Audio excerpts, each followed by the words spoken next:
안녕하세요. 사연 읽어주는 남녀입니다.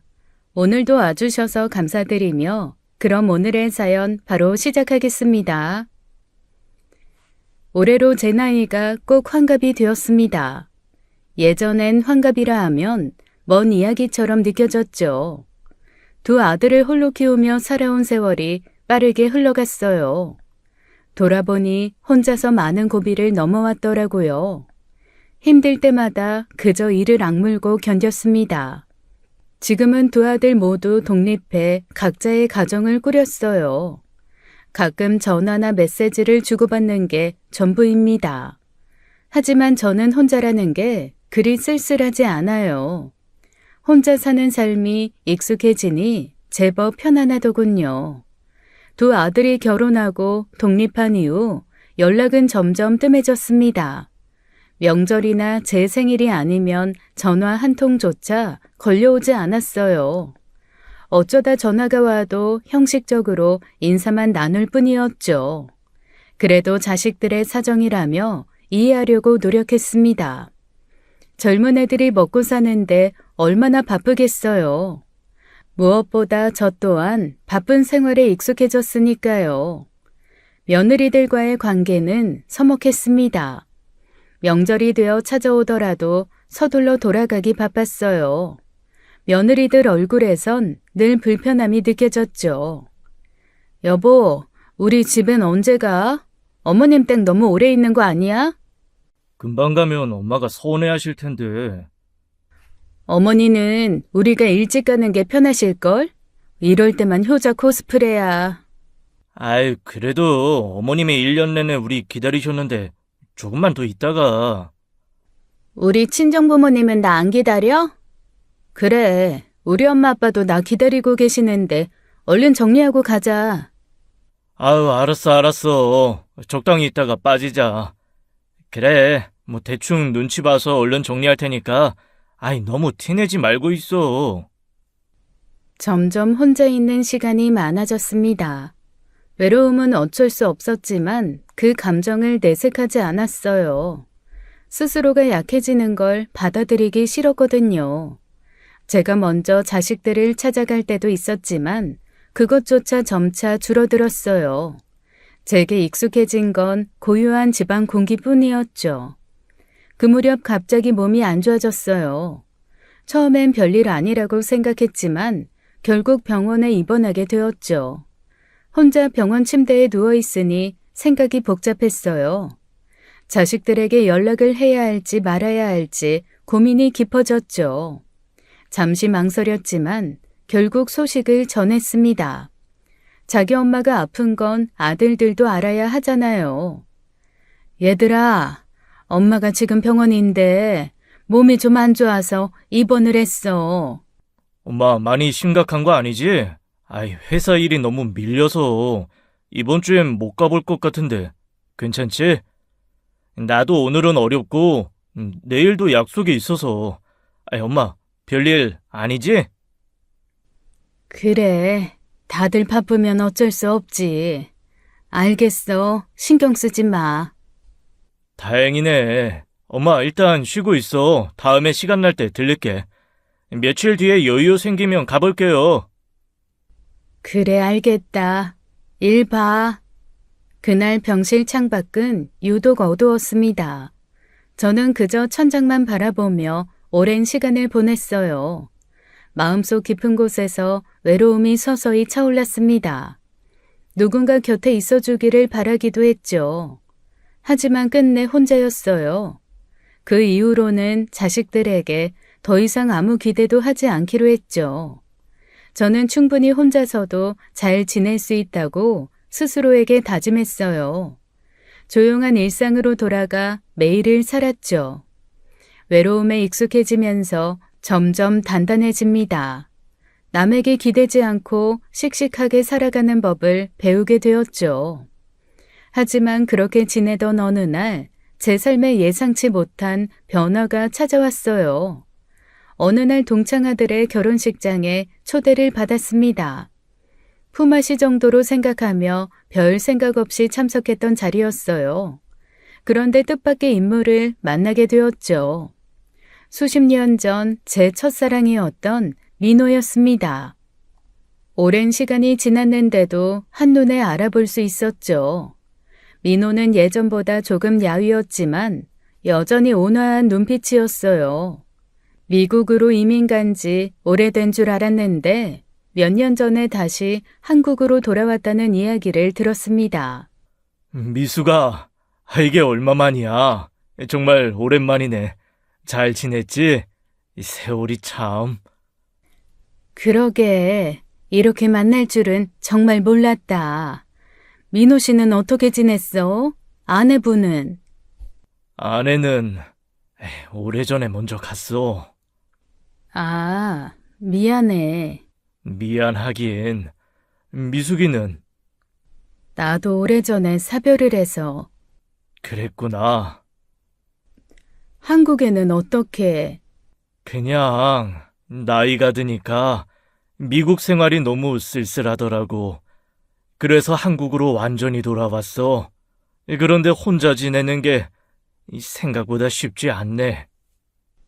그렇지.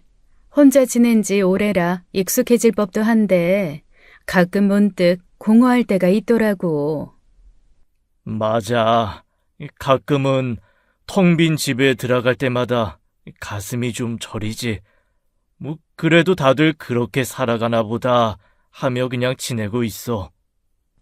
그러게. 다들 그렇게 사는 거겠지. 우리 둘 다 배우자 없이 오랜 시간을 보냈다는 사실이 묘하게 마음에 남았습니다. 민호의 자녀들은 모두 미국에서 살고 있다고 했죠. 자식들과는 명절 때나 겨우 연락을 주고받는 정도라고 했어요. 그 말을 듣는 순간 딱 내 모습이구나 싶으며 깊은 동질감을 느꼈습니다. 서로 외로움에 익숙한 사람들이었죠. 그날 이후 민호와 저는 자주 만나게 되었습니다. 특별히 이유가 있었던 것은 아니에요. 그저 서로의 빈자리를 채워주듯 함께 밥을 먹고 산책을 했죠. 민호와 걷다 보면 세상이 조금은 다르게 보였어요. 혼자일 땐 느끼지 못했던 온기가 마음에 천천히 스며들었죠. 이렇게 너랑 같이 있으니까 오랜만에 진짜 행복하다. 솔직히 다시 이런 감정 느낄 수 있을 거라곤 생각 못했거든. 나도 그래. 혼자 너무 오래 살아서 누군가 옆에 있는 게 낯설 줄 알았는데 네가 옆에 있으니까 그냥 좋네. 그런 말 해주니까 좋다. 네 덕분에 나도 좀 살아있는 것 같아. 그런 말 해주니까 나도 좋다. 저는 잊고 살던 감정을 다시 느끼게 되었습니다. 가슴 속에서 잠자고 있던 설렘이 조금씩 깨어나는 기분이었어요. 그리고 그런 감정이 참 낯설면서도 좋았죠. 혼자서 살아가는 게 당연해졌던 제 일상에 민호는 뜻밖의 위로였습니다. 하지만 행복한 만큼 걱정스러운 마음도 동시에 피어났어요. 이런 감정이 과연 저에게 어울리는지 확신이 없었거든요. 민호는 제 10대 시절의 첫사랑이었습니다. 그땐 뭐가 그리 좋았는지 세상이 온통 환하게 빛나 보였죠. 하지만 그 빛은 오래가지 못했어요. 민호는 부모님을 따라 미국으로 떠났고 우리의 인연도 그렇게 끝이 났죠. 그때 저는 모든 게 무너진 듯 아팠습니다. 하지만 시간이 흐르며 그 기억도 희미해졌어요. 이후 저는 20대 중반이 되어 중매로 남편을 만나게 되었습니다. 불같은 사랑은 아니었지만 나름 행복했어요. 남편도 성실하고 착했고요. 두 아들이 태어나면서 제 삶에도 기쁨이 가득했죠. 하지만 결혼한 지 10년 만에 남편은 세상을 떠났습니다. 예상치 못한 이별이었기에 슬퍼할 겨를도 없었죠. 저는 혼자 남겨진 어린 아들들을 키워야 했으니까요. 어린 것 둘을 네가 혼자 어떻게 키우려고 그래. 이 엄마는 네 걱정에 밤잠을 다 설친다. 기회되면 재혼해. 재혼은 무슨. 됐어 엄마.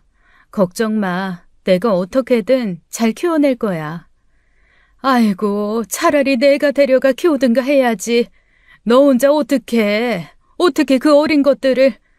김서방은 대체 뭐가 그리 바빠서 그렇게 먼저 가버려. 아이고. 엄마가 이렇게 울면 나 더 힘들어져. 나 진짜 괜찮아. 애들 잘 키워서 꼭 엄마한테 자랑스러운 딸이 될게. 이 엄마는 손주들 안 보여. 불쌍한 내 딸만 보이지. 알아, 엄마. 나 꼭 이겨낼 거야. 그러니까 걱정 마. 그날부터 오직 아이들만 바라보고 살아왔습니다. 저 자신을 돌볼 여유는 없었죠. 바쁘게 살다 보니 어느새 22년이라는 세월이 흘렀어요.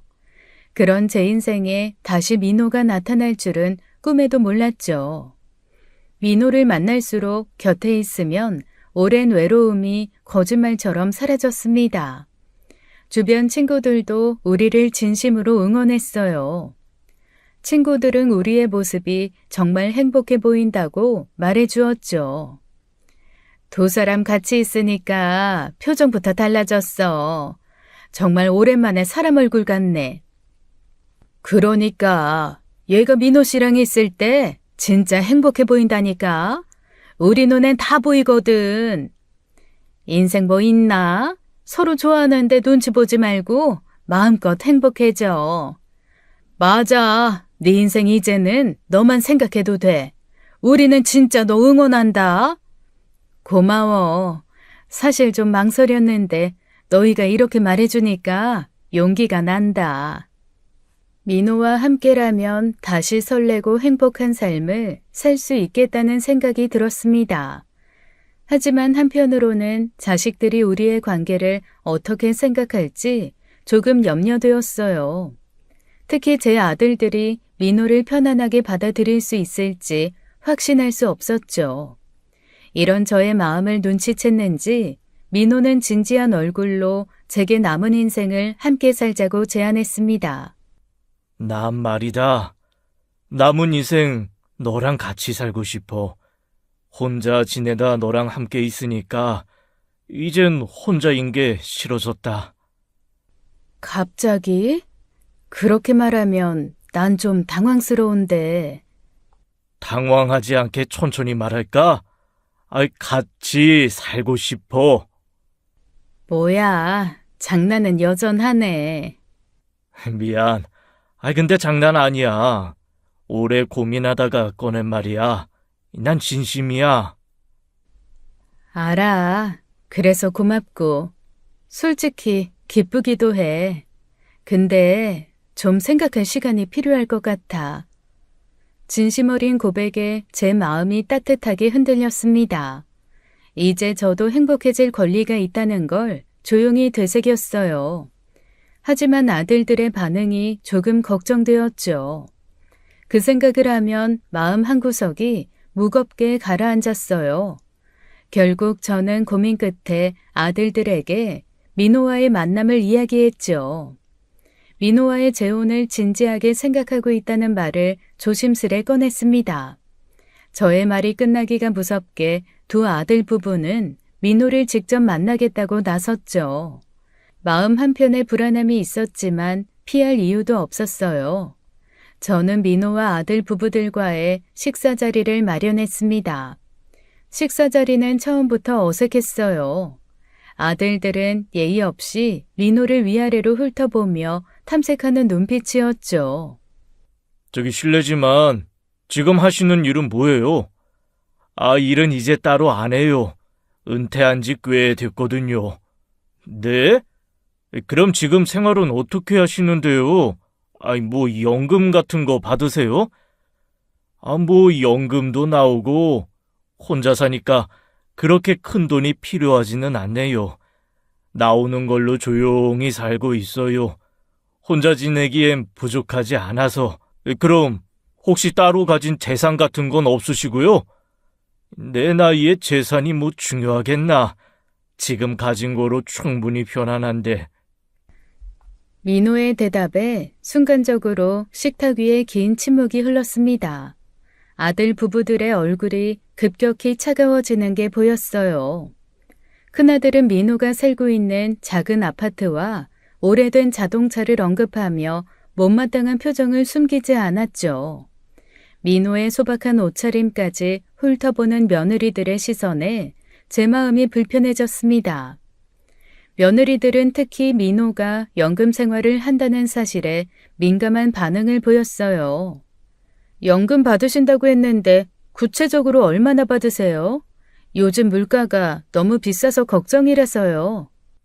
뭐 풍족하진 않아도 혼자 지내는데 크게 불편하진 않을 정도예요. 이 주말마다 텃밭에서 상추며 고추, 이 토마토 이런 것도 직접 수확하니 사 먹지도 않고요. 네? 뭐 농사로 먹고 사세요? 그럼 노후 계획 같은 건 따로 없으세요? 병원비나 간병비도 미리 준비하셔야 하는데. 크게 아픈 데 없어서 아직 그런 걱정은 안 해봤네요. 그래도 혹시 모를 일 생각해서 조금씩 모아둔 건 있고. 아, 모아둔 돈이 있으시긴 하네요. 저희 시어머니가 걱정 안 하셔도 될 정도는 되시는 거죠? 뭐를 걱정하는지 알아요. 그런데 걱정할 만큼 그렇게 어렵진 않을 겁니다. 민호는 차분히 자신의 상황을 솔직히 이야기했습니다. 오히려 그의 담담한 태도 때문에 아들 부부의 예민한 반응이 더 눈에 띄었어요. 저는 아들 부부의 무례한 태도가 거슬렸습니다. 너희들 지금 무슨 청문회 하는 거니? 내 남자친구 소개하려고 모인 거지. 너희가 이렇게 추궁하라고 부른 자리 아니야. 그게 아니라 저희는 걱정하는 마음에 그 걱정 나 혼자 할 테니까 니들은 하지 마라. 괜찮아.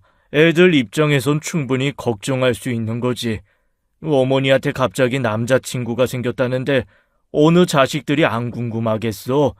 나였어도 당연히 재정적인 문제부터 걱정할 거야. 그래도 이건 너무 심했어. 민호 씨도 말 편하게 해. 왜 존댓말을 해? 처음 본 사이고 미숙이 자식들이니 존중해주는 거지. 신경 쓰지 마.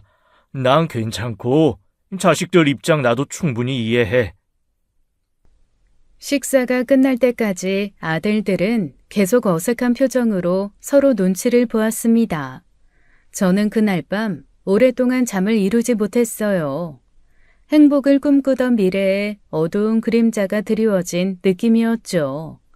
민호는 저에게 아무 말도 하지 않았지만 그 또한 상처를 받았을 것 같았습니다.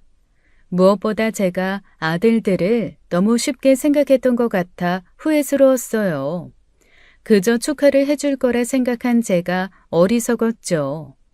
그런데 문제는 거기에서 끝나지 않았습니다.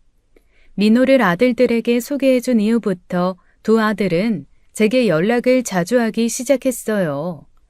처음엔 단순히 안부를 묻는 듯 했지만 곧 본심이 드러났죠. 아들들은 대화 중간마다 은근슬쩍 재산에 관한 것을 물어보았어요. 민호 씨가 아닌 제 재산이나 노후 자금에 대해서요. 처음엔 우연이라고 생각했지만 자주 반복되니 불쾌해지기 시작했죠. 특히 작은 아들은 더 집요하게 연락을 해왔어요. 엄마, 솔직히 말해서 다 늙어서 돈도 없는 사람하고 재혼하면 엄마만 손해야. 엄마 인생까지 망가진다고. 내 인생은 내가 알아서 해. 엄마는 절대 니들 피해 안 주니까 걱정하지 마. 엄마야 그렇게 말하지. 근데 결국 나중에 우리까지 피해 볼 수도 있잖아. 솔직히 엄마 재산까지 그 사람한테 넘어가면 그때는 어떻게 할 건데? 지금 그게 결국 엄마 걱정이 아니라 엄마 돈 걱정하는 거였어? 그게 그거지. 걱정되니까 그렇지. 엄마 돈이 결국 누구 거겠어. 우리도 권리 있잖아. 됐어. 너 말 다 들었으니까 이제 그만해. 작은 아들의 말이 계속 머릿속을 맴돌며 저를 괴롭혔습니다. 이어서 며느리들까지 저를 찾아오기 시작했어요. 하나같이 민호와의 재혼을 포기하라고 대놓고 압박했죠. 어머니, 저희야 어머니가 좋으시면 상관없긴 한데 그래도 걱정이 돼서요. 뭐가 그렇게 걱정이니? 어머님이 지금까지 혼자서 정말 고생 많이 하셨잖아요. 근데 이제 와서 말년에 괜히 또 힘들어지시는 건 아닐까 싶어서요. 나 힘들다고 언제 니들이 도왔니? 그건 내가 알아서 할 테니까 걱정하지 않아도 돼. 어머니, 그렇게만 생각하실 일이 아니라서 그래요. 만약 재혼하고 나면 어머니도 생활비 쓰셔야 하고 나중에 저희 애들 학비 같은 것도 지원해 주셔야 하는데 돈 없으면 아니, 그게 아니라 결국 너희들이 진짜 걱정하는 건 니들한테 돌아올 돈에 대한 걱정이었니? 그래요. 솔직히 그 부분도 생각 안 할 순 없잖아요. 어머니가 그분이랑 괜히 재혼하셨다가 돈 문제 생기면 그거 누가 뒷감당해요? 알겠으니까 그만해라. 니들한테 감당 안 시킬 테니. 결국 반대의 가장 큰 이유는 돈이었어요. 제 마음에 깊은 실망감이 차올랐죠. 지난 세월 제가 어떻게 살아왔는지, 자식들에게 어떤 존재였는지 회의가 들었습니다. 자기들 키우느라 저는 22년을 혼자 살았는데요. 저는 흔들리지 않겠다고 마음을 굳게 먹었어요. 제가 원하는 행복을 놓치고 싶지 않았습니다. 아들들의 탐욕스러운 모습에 오히려 제 마음이 더 단호해진 거죠. 제 선택을 후회하지 않기로 했어요. 하지만 그렇게 굳게 결심한 저의 마음에도 어두움이 들이우기 시작했죠. 자식들과의 갈등이 점점 깊어지기 시작한 거예요. 어느 날 저녁 두 아들 부부가 갑자기 집으로 쳐들어왔습니다. 아들들의 표정은 무척 비장하더군요. 서로 눈치를 보던 아들들은 결국 민호 이야기를 꺼냈습니다. 엄마는 정말 모르겠어. 그 사람 엄마 돈 보고 접근한 거라고. 엄마가 외로우니까 쉽게 속아 넘어가는 거야. 내가 볼 돈이 뭐가 있다고 이 난리들이야? 엄마가 현실을 제대로 못 보고 있어서 그러는 거야. 다 늙은 사람 좋다고 그러는 그 노인네도 이상하지 않아? 엄마는 하다 이제 사람 보는 눈까지 없어졌어? 늙어지면 감정도 없어지니? 나도 니들이랑 똑같아. 그 사람도 나도 사람이야. 그 말이 아니라, 뭐 내 말이 틀렸어? 혼자 오래 살다 보니 판단력이 흐려진 거잖아. 형 말이 맞아. 이대로 계속 그 아저씨 만나다간 우리 가족 전체가 망할 수도 있다고. 엄마 혼자만의 문제가 아니라니까. 됐고, 이제 그만해. 고집 그만 부리고, 제발 정신 차리고 그 아저씨랑 정리해. 너희 지금 나 협박하는 거니? 협박이 아니라 현실을 말하는 거야. 엄마 때문에 왜 우리까지 피해를 봐야 하는데? 아들들의 눈빛에 담긴 노골적인 저기가 저를 깊이 아프게 했어요. 심지어 며느리들까지 합세했습니다. 어머님, 어떻게 이렇게까지 이기적이세요? 저희는 안 보이세요? 어머님 손주들 미래는 안중에도 없으신 거예요? 맞아요. 어머님만 좋으면 끝이에요? 손주들 앞날 생각하시면 이러시면 안 되시죠. 당장 정리하세요. 나는 내 자식 평생을 바쳐서 내가 책임졌다. 누구도 그건 나한테 뭐라고 못할 거야. 그러니 니들도 니들 자식은 니들이 책임져야지. 왜 나한테 그래? 참나, 아빠한테 미안하지도 않아? 어떻게 아빠 두고 다른 남자랑 재혼할 생각을 해? 맞아, 형 말이 맞아. 아빠 생각은 안 해? 아빠한테 이건 배신이지, 배신. 말 잘했다. 네 아버지 보내고 나 22년을 혼자 니들 키웠어. 난 니들 아버지와 의리 지켰다고. 이제 나도 살겠다고. 재혼하면 나중에 저승 가서도 네 아버지가 잘했다고 나 칭찬할 거다. 네 아버지 성정에 왜 그동안 힘들게 나 혼자 살았냐고. 오히려 나 혼낼까 그게 걱정이야. 그런데 니들이 감히 내 앞에서 네 아버지 이야기를 입에 올려? 감히? 그 날카로운 말들이 제 뼛속까지 흔들었습니다. 그 순간 저는 아들 부부들의 민낯을 명확히 보게 되었죠. 그들이 진심으로 걱정하고 있는 것은 제가 아니라 제 돈이라는 사실을 알게 되었습니다. 그 얼마 되지도 않는 한 줌 같은 돈이 자식들에게는 저보다 더 소중한 듯 했어요. 깊은 배신감과 실망감에 아무 말도 할 수 없었습니다. 그저 떨리는 손을 꼭 쥐고 있었죠. 아들 부부가 떠난 후에도 마음이 쉽게 진정되지 않았습니다. 저는 다시 혼자 남겨진 거실에서 밤새도록 눈을 감지 못했어요. 가족이라는 울타리가 얼마나 허약한 것인지 깨닫게 되었습니다. 저의 행복을 응원해 줄 거라고 믿었던 자식들의 이기적인 모습을 마주한 날이었죠. 그럼에도 제가 민호와의 관계를 끝내지 않자 두 아들은 결국 막장짓을 하기에 이르렀어요. 흥신소를 통해 민호의 재정 상황을 조사한 것이었죠. 그리고는 그 결과를 가지고 저를 찾아왔어요. 저는 아들들의 행동에 깊은 모멸감과 분노를 느꼈습니다. 큰아들은 냉정한 표정으로 민호의 재정 상황을 이야기했어요. 엄마 봐봐. 이게 그 아저씨 실체야. 연금으로는 생활이 어려워서 은행 대출까지 있어. 이렇게까지 하고도 그 사람이 엄마 돈 노린 게 아니야? 너 지금 뭐 하는 거야? 내 허락도 없이 남의 뒷조사까지 해온 거야? 엄마가 계속 속고만 있으니까 그렇지. 이래도 정신 못 차리겠어? 이것이? 어쩌다 니들이 이렇게까지 됐는지 내가 부끄러워서 얼굴을 못 들겠다.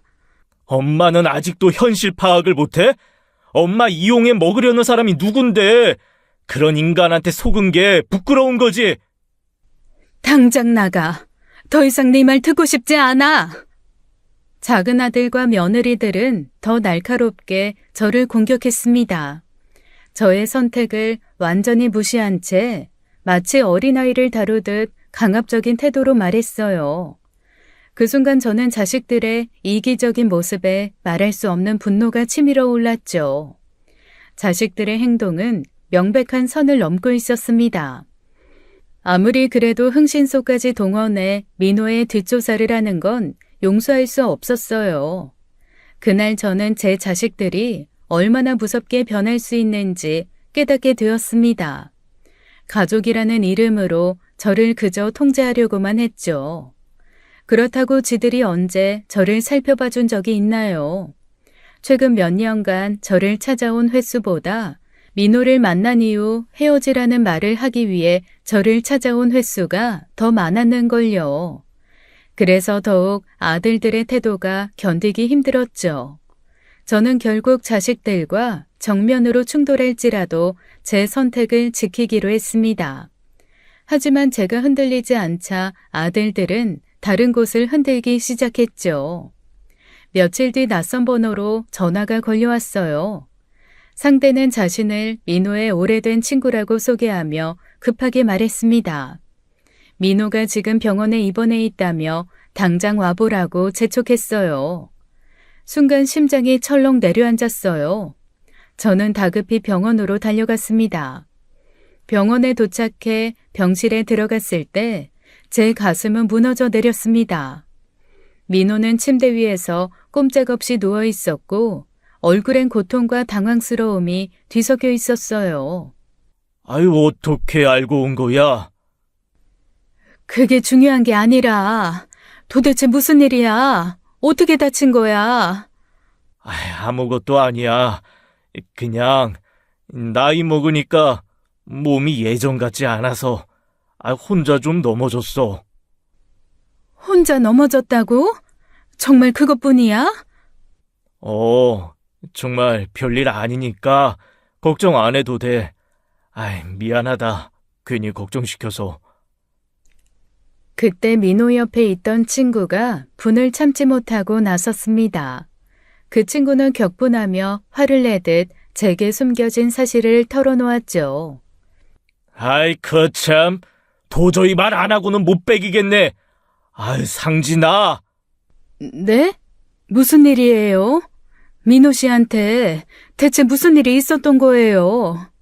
사실은 미숙 씨 아들들이 민호한테 찾아와서 당장 헤어지라고 협박했어요. 미숙 씨 돈 노리고 접근한 거 다 안다면서 말이죠. 거기다 당장 헤어지지 않으면 가만 안 두겠다고까지 했다고요. 야, 오상진이! 뭐 임마, 나 귀 안 먹었어. 내가 내 입 가지고도 말도 못해? 그것들 내가 허리를 분질러 버리려다가 네가 하도 말려서 참은 거야. 아유, 씨, 오상진이 성질 진짜 많이 죽었다. 네? 제 아들들이요? 네, 미숙 씨 아들들이 민호를 밀어버리는 바람에 민호가 넘어져서 허리 다친 거라고요. 이게 말이 되는 짓입니까? 민호가 친구의 입을 급하게 막았지만 이미 저는 모든 걸 듣고 난 후였습니다. 순간 저는 숨조차 제대로 쉴 수가 없었어요. 온몸이 떨리며 치밀어 오르는 분노를 주체할 수 없었거든요. 저는 즉시 그 자리에서 아들들에게 전화를 걸어 병원으로 오라고 다그쳤습니다. 병실에 도착한 아들들을 보자 저는 참았던 화를 터뜨렸어요. 너희들이 지금 사람이야? 어떻게 인간으로서 그런 끔찍한 짓을 할 수가 있어? 당장 이분한테 무릎 꿇고 사과해. 엄마, 우린 정말 엄마 생각해서 그런 거야. 엄마가 걱정돼서. 맞아, 엄마가 속고 있으니까 어쩔 수 없이 그런 거라고. 말 같지도 않은 소리 하지 마. 이게 정말 엄마를 생각하는 행동이니? 당장 무릎 꿇고 사과해. 아이씨, 우린 진짜 엄마 위해서. 그만해. 너희 입에서 나오는 핑계 듣기도 싫어. 당장 사과하라고. 하지만 아들들은 억지로 형식적인 사과만 대충 건넸습니다. 그리고 서둘러 병실을 떠났죠. 저는 그런 아들들의 모습을 보며 가슴속에 깊은 절망이 차올랐습니다. 가장 믿었던 자식들에게 배신당한 기분이었죠. 민호는 오히려 저를 위로했지만 저는 아들들에 대한 화가 가시지 않았습니다. 그 사건 이후 2달 정도 아들들을 보지 않았어요. 그런데 어느 날 큰아들이 급히 집으로 찾아왔습니다. 얼굴은 창백했고 목소리는 다급했죠. 큰아들은 떨리는 목소리로 자신이 운영하는 카페에 큰 문제가 생겼다고 말을 꺼냈습니다. 아들의 말에 따르면 카페가 위치한 건물의 원래 주인이 부도로 인해 법원 경매로 넘어갔다고 하더군요. 며칠 전 경매가 완료되었고 새 건물주가 나타난 상태였죠. 새 주인은 건물을 통째로 리모델링할 계획이라며 기존 세입자들에게 전부 재계약 불가를 통보했대요. 큰아들의 카페도 계약 만료가 임박해 더 이상 영업을 계속하기 어려웠죠. 큰 문제는 아들이 카페를 확장하면서 이미 많은 빚과 투자 비용을 지출한 상태였다는 것이었습니다. 당장 카페를 이전할 돈이 없어 발만 동동 구르고 있었어요. 엄마, 진짜 급해서 그래. 이번에 카페 옮기려면 당장 돈이 필요한데, 엄마가 좀 빌려주면 안 돼? 내가 지금 너한테 돈 빌려줄 상황으로 보여? 엄마, 제발. 이번 한 번만 도와줘. 이러다 진짜 망해. 엄마밖에 도와줄 사람 없어. 너 그동안 한 짓 생각 안 하니? 난 너한테 돈 빌려줄 마음 없어. 엄마, 왜 그래? 나 엄마 아들이야. 정말 딱 한 번이야. 이 일만 해결되면 다시는 부탁 안 할게, 어? 그만해. 빌려줄 돈도 없어. 아들은 간절한 눈빛으로 매달렸지만 저는 냉정하게 거절했어요. 제가 아들 전용 은행인가요? 저 필요할 때만 다급하게 저를 찾는 큰아들이 참 괘씸하더군요. 아들은 제 단호한 거절에 충격을 받은 듯 비틀거리며 집을 나갔습니다. 하지만 저도 엄마인지라 아들이 그렇게 나간 뒤 마음이 편하진 않았죠. 지금까지의 일들을 생각하며 이것이 옳다고 스스로를 다독였어요. 그런데 며칠 후 큰아들이 다시 찾아왔습니다. 이번엔 큰며느리까지 동행한 채였어요. 엄마, 우리 완전히 망하게 생겼어. 그렇게 되면 엄마가 아끼던 손자들 학교도 제대로 못 다닐 텐데 엄마 정말 그걸 보고만 있을 거야? 저번에 말했잖니. 나도 돈이 없다고. 어머님, 지금 손주들 앞날이 걸린 문제예요. 현금 없으시면 집이라도 팔아서 도와주시면 안 돼요?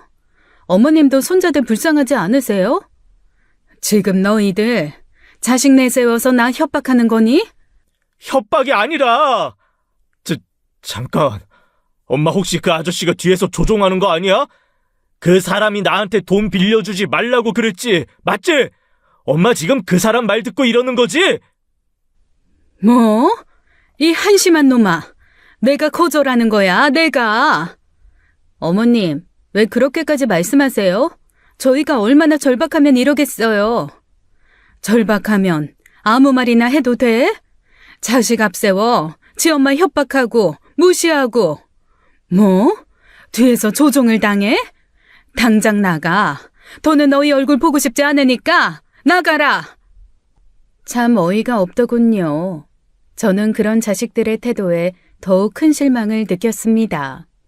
아들 부부가 화를 내다가 떠나고 난 뒤 집안의 고요함이 무겁게 내려앉았죠. 저는 참 가슴이 아팠습니다. 그리고 며칠 후 큰며느리에게서 다급한 연락이 왔어요. 카페에 난리가 났다며 당장 와달라고 울면서 부탁을 하더군요. 마음 한구석이 무거워졌습니다. 큰아들 부부와 싸웠던 며칠 전의 제 모습이 떠올랐어요. 잠시 고민했지만 결국 카페로 향했습니다. 가게에 도착했을 땐 이미 상황이 심각했어요. 큰아들 부부는 건물주의 변호사와 마주한 채 안절부절 못하고 있었죠. 변호사는 냉정한 목소리로 재계약 불가와 계약 만료 전까지 퇴거하라는 서류를 내밀었습니다. 변호사님, 퇴거 날짜를 조금만 미뤄주시면 안 될까요? 저희가 너무 갑작스러워서요. 죄송하지만 법원 경매로 소유권이 이전된 경우 상가건물 임대차 보호법 제10조에 따라 새 소유자는 기존 임차인의 계약 갱신 요구를 거절할 권리가 있습니다. 이미 법적으로 확정된 사안이라 퇴거 날짜를 연장하거나 재계약을 진행하는 거 불가능합니다. 그래도 한 번만 더 생각해 주시면 안 될까요? 법적으로 정해진 절차를 따를 수밖에 없어 더 이상 도움을 드릴 수 없습니다. 기한 내에 자진 퇴거하지 않으시면 민사집행법에 따라 강제 집행 대상이 될 수 있음을 미리 알려드립니다. 변호사는 건조한 말투로 자기 할 말만 남기고 자리를 떴습니다. 큰아들 부부는 망연자실 그 자리에 주저앉았죠. 어느 부모가 그 모습을 보고 냉정함을 유지할 수 있나요? 저도 그 모습을 보며 마음 한편이 아려왔죠.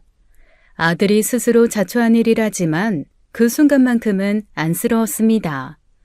저는 결국 아무 말도 하지 못한 채 가게를 나왔어요. 돌아오는 길 내내 마음속엔 갈등이 소용돌이쳤어요. 자식이라서 무조건 도와주는 것이 옳은지 아닌지 고민했죠.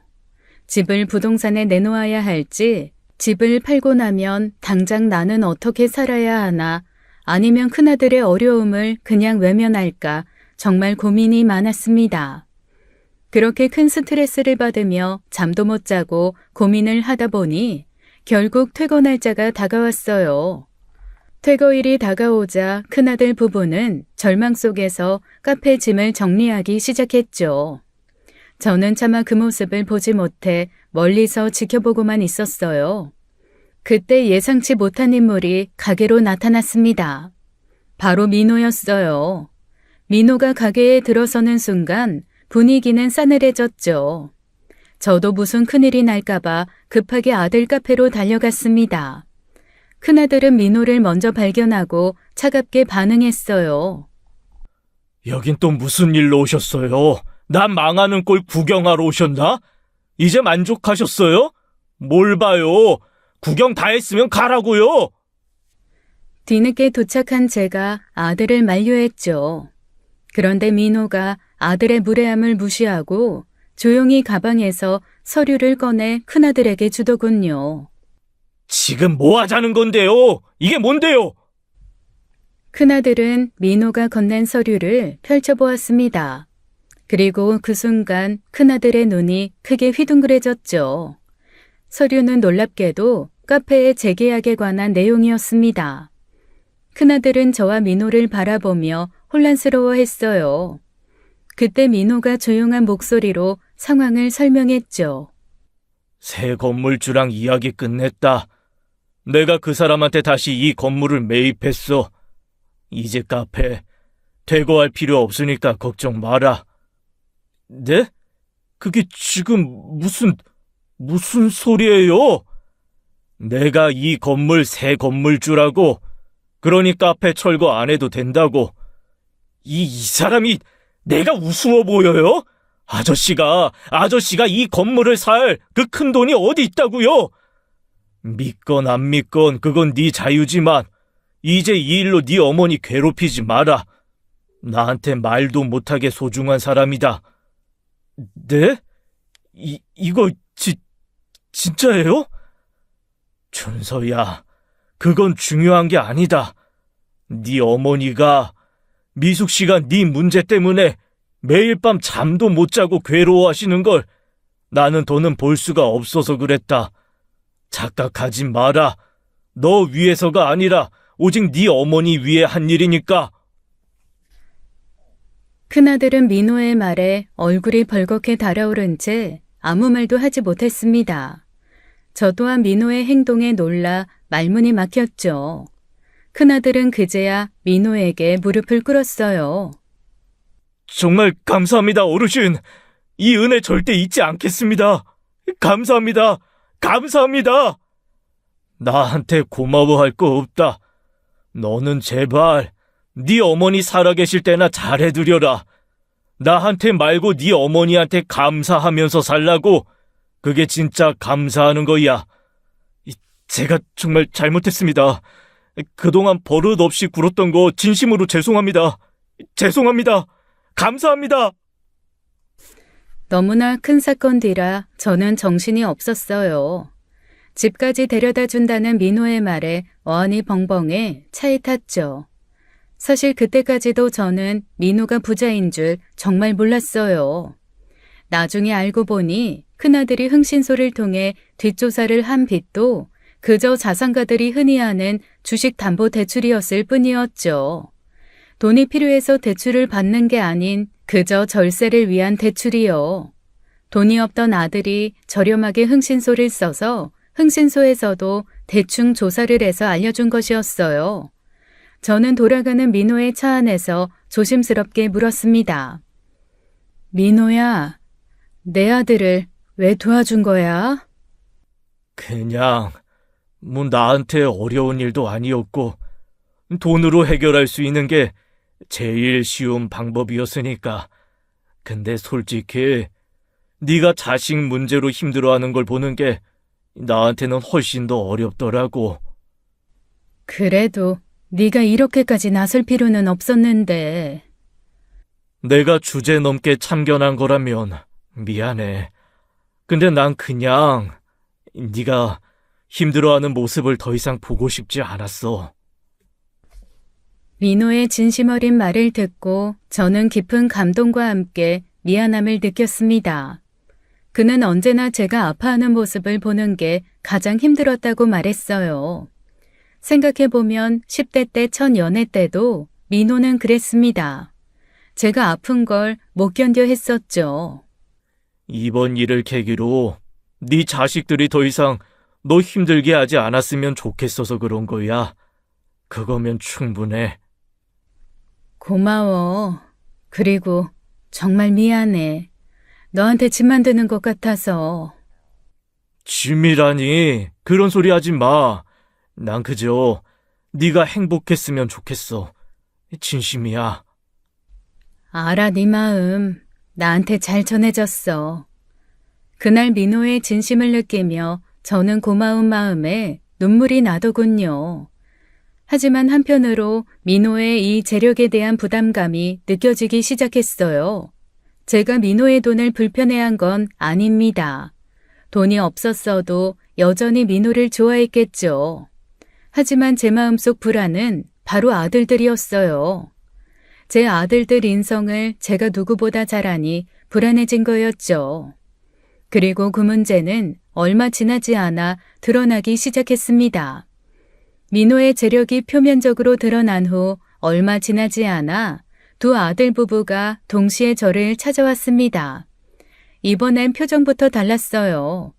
그것들 얼굴에는 억지로 지은 어색한 미소가 걸려 있었죠. 저는 그 모습을 보자마자 속마음을 알아챘어요. 그래서 일단 이야기나 들어보기로 했죠. 큰아들은 민호에게 저지른 행동이 경솔했다며 말을 꺼냈습니다. 작은아들 부부는 더 노골적이었어요. 그들은 민호의 뛰어난 인품과 배려심을 칭찬하며 갑자기 민호와의 재혼을 적극적으로 지지하기 시작했습니다. 불과 얼마 전까지만 해도 민호를 비난하던 아들 부부였는데 말이죠. 그런 태도의 급격한 변화에 저는 오히려 불쾌함마저 느껴졌습니다. 두 아들 부부가 갑자기 태도를 바꾸어 아첨과 형식적인 사과를 반복하자 저는 씁쓸한 기분을 숨길 수가 없었죠. 엄마, 그때 민호 아저씨 다친 건 정말 오해였어. 우리가 좀 감정이 격해져서 실수로 그렇게 된 거지. 진짜 나쁜 의도는 없었어. 그걸 지금 나더러 믿으라고 하는 소리니? 아유, 진짜야, 엄마. 우리가 그때는 상황이 너무 급해서 그렇게 된 거지. 절대 고의가 아니었어. 됐어. 그만해. 더 두고 싶지 않아. 엄마, 왜 그래? 우리도 얼마나 후회하는데. 난 사실 그분이 좋았어. 그냥 걱정이 된 것뿐이야. 그날 저는 분명히 깨달았습니다. 자식들이 결국 민호의 돈을 노리고 있다는 것을요. 민호는 순수한 마음으로 제 큰아들을 도운 겁니다. 저를 위해서요. 하지만 민호가 실수를 한 건 제 아들들의 탐욕을 깊게 모르고 있었다는 것이었죠. 저는 아들들의 말을 신뢰하지 않기로 결심했어요. 아무리 달콤한 말로 꾸며도 속마음이 훤히 보였으니까요. 그날 이후로 전 아들들에게 마음의 문을 닫았어요. 그 위선적인 행동을 보며 이제는 그 어떤 기대도 되지 않았죠. 이후부터 아들 부부는 시도 때도 없이 저를 찾아왔습니다. 저는 점점 불편해졌어요. 결국 저는 외출했다는 핑계로 방문을 피하기 시작했어요. 하지만 손자의 생일이라는 이유로 찾아왔을 때는 차마 외면할 수가 없었죠. 그래서 오랜만에 아들 부부와 외식을 하고 집에 돌아왔습니다. 손자들은 제가 준 용돈을 받고 들떠서 곧장 밖으로 나갔고요. 저는 피곤한 나머지 잠시 안방에서 쉬었죠. 1시간쯤 지났을까요? 깨어나 보니 집안이 조용했습니다. 그저 모두 외출한 줄 알았는데 어딘가에서 작은 소리가 들렸어요. 작은 방 쪽에서 말소리가 새어나오고 있었습니다. 이제 민호 아저씨 돈 들어오면 애들 바로 유학부터 보내자. 솔직히 이번엔 아파트도 좀 넓혀야 하고. 당연하지. 그분이 도와주면 학군 좋은 곳으로 이사가고도 남을걸. 우리 애들 이제 좀 제대로 키워보자. 사실 그분한테 이제 우리 애들이 손자 되는 거잖아. 맞지. 손자가 되는 거지. 형만 너무 욕심내지 마. 우리도 민호 아저씨 돈으로 대출부터 싹 갚아야 되니까. 맞아. 이 지긋지긋한 대출금만 없어져도 살만할 텐데. 진짜 빨리 재혼하시면 좋겠다. 부자 시아버지라니. 나 요즘 상상만 해도 행복해진다.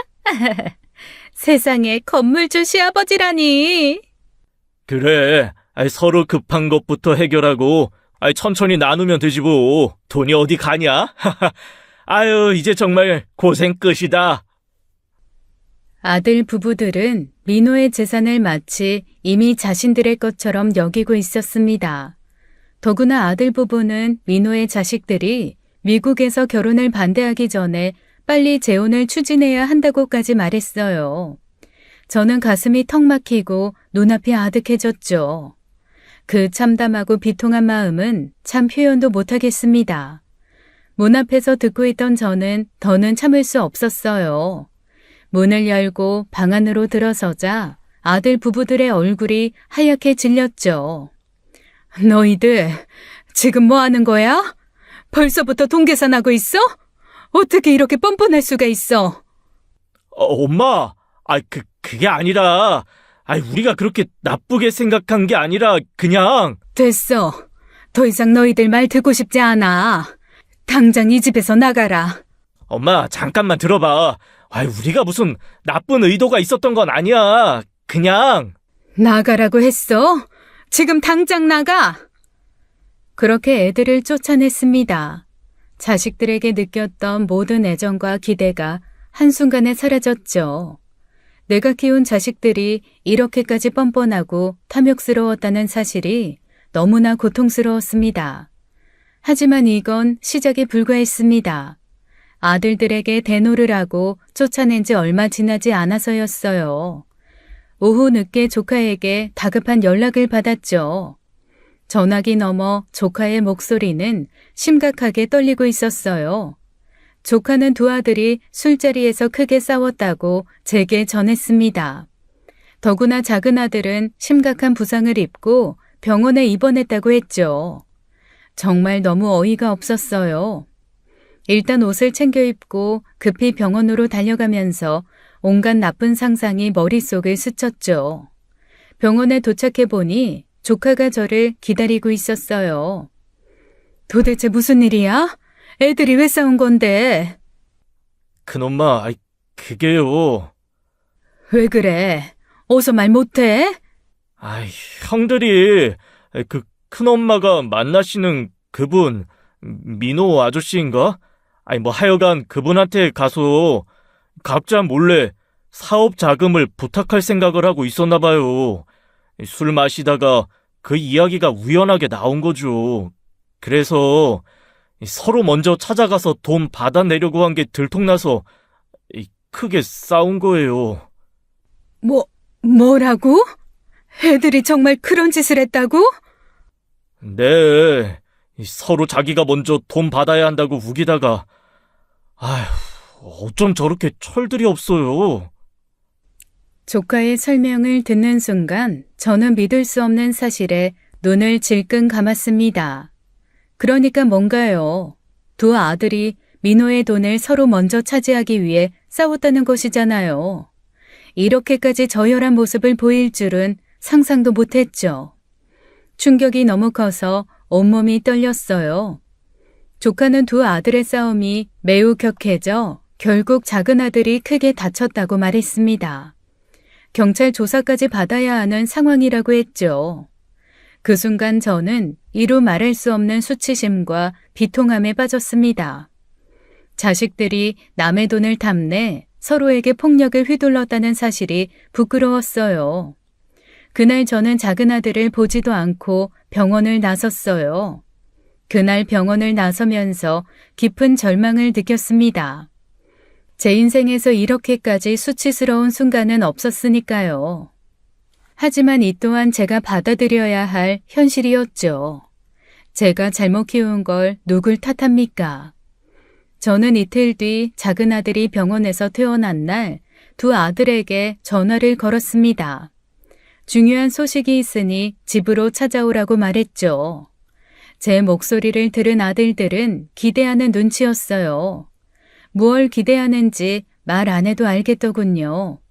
제 재혼 결정을 기대했겠죠. 얼마 지나지 않아 두 아들이 집으로 뛰어들어왔습니다.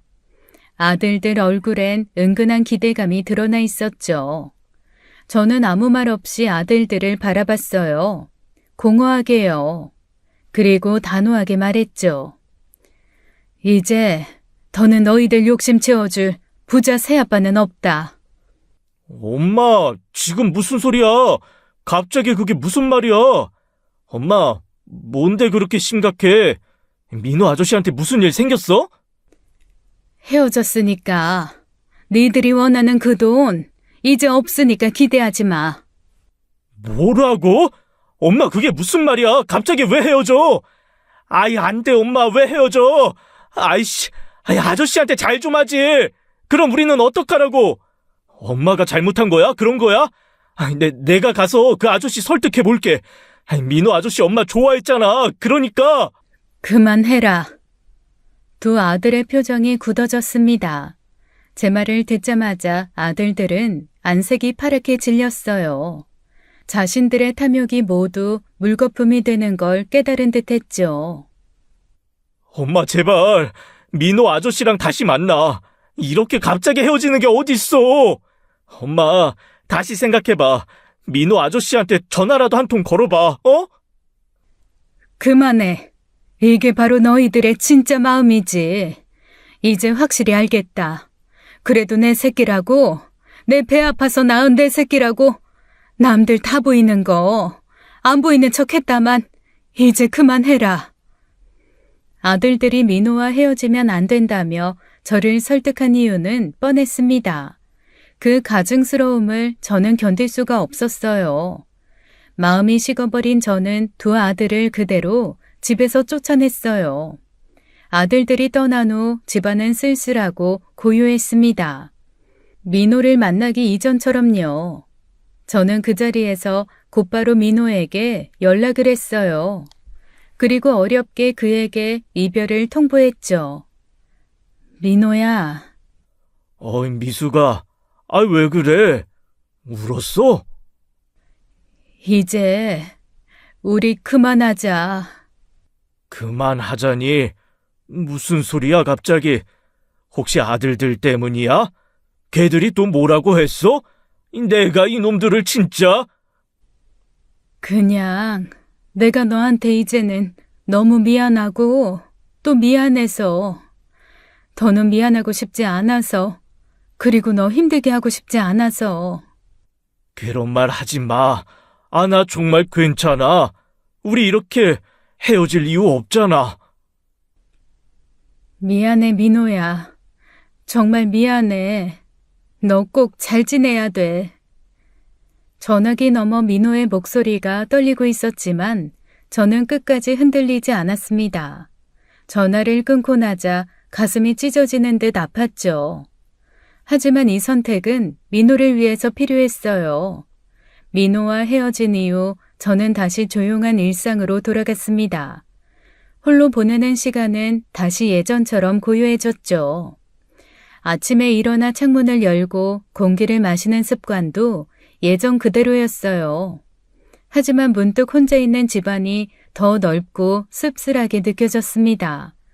가끔 민호와 함께했던 따뜻했던 순간들이 떠오르곤 했죠. 문화센터 수업에 다시 나가고 공원 산책을 하며 마음의 안정을 찾으려 애썼어요. 하지만 예전처럼 쉽게 마음이 안정되진 않았죠. 지인들은 더 이상 제 앞에서 민호 이야기를 하지 않았어요. 제 상한 얼굴을 보면 아무도 감히 이야기를 못 꺼내더군요. 자식들 또한 그 사건 이후 민호 이야기를 꺼내지 않았습니다. 아니, 절대 꺼내지 못했죠. 그 후 아들 부부들은 다시 원래의 모습으로 돌아갔습니다. 찾아오는 일도 거의 없었죠. 오히려 저에겐 편했어요. 저는 그렇게 다시 저만을 위한 삶을 살아갔죠. 민호와 헤어진 지 꼭 반년이 지난 어느 날 저는 갑자기 쓰러지고 말았습니다. 정신을 차리고 보니 병원이었고 의사는 저혈당 쇼크 때문이라고 했어요. 심한 스트레스와 그동안 제대로 챙기지 못한 영양 결핍 상태가 원인이었죠. 소식을 듣고 아들 며느리들이 병실로 찾아왔지만 저는 시끄럽고 피곤한 마음에 모두 돌려보냈어요. 그리고 입원 이틀째 되는 날이었어요. 조용히 누워있는데 누군가 병실 문을 두드렸어요. 저는 간호사겠거니 했는데 문을 열고 들어온 사람은 뜻밖에도 민호였습니다. 그를 보자마자 제 심장이 쿵 하고 떨어졌죠. 민호는 걱정스러운 표정으로 저에게 다가왔습니다. 잠시 어색한 침묵이 흐른 후 우리는 조심스럽게 말을 나누었죠. 그동안 잘 지냈어? 몸은 왜 이렇게 된 거야? 그냥 별거 아니야. 좀 무리했나 봐. 그래도 병원까지 올 정도면 심한 거잖아. 많이 아픈 건 아니지? 괜찮아. 그냥 좀 쉬면 될 거야. 넌 잘 지냈어? 나야 뭐, 늘 똑같지. 짧은 대화가 끝나고 저는 민호에게 이만 가보라고 했습니다. 민호를 볼 자신이 없었거든요.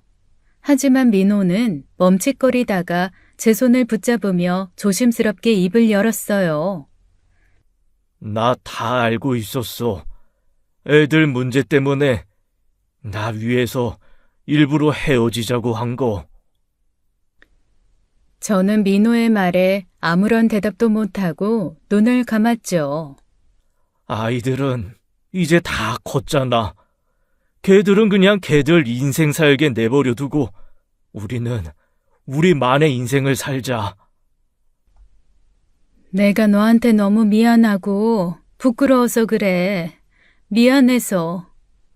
그런 생각하지 마. 미안할 게 뭐가 있어. 그냥 우리 행복만 생각하자, 응? 그게 말처럼 쉬운 게 아니라서. 잘 모르겠네. 넌 모를 거야.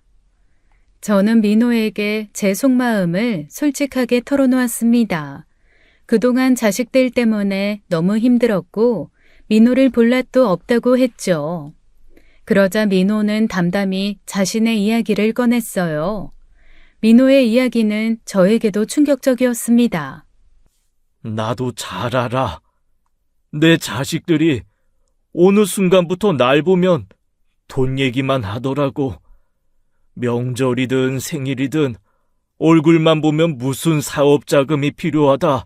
애들 학비가 부족하다. 집을 옮겨야 한다. 참, 이유도 어찌나 많은지 돈 달라는 얘기밖에 안 하더라고. 그게 매번 반복되니까 어느 순간 내가 얘들한테는 정말 돈줄밖에 안 되는구나 싶어서 그런 현실이 너무 지치고 허무해서 결국 다 정리하고 한국으로 돌아온 거야. 저는 민호의 말을 들으며 가슴이 아려왔습니다. 저와 꼭 닮은 그 모습에 마음이 아팠죠. 오죽했으면 자식들 손주들을 뒤로하고 홀로 아무도 없는 한국을 왔을까요?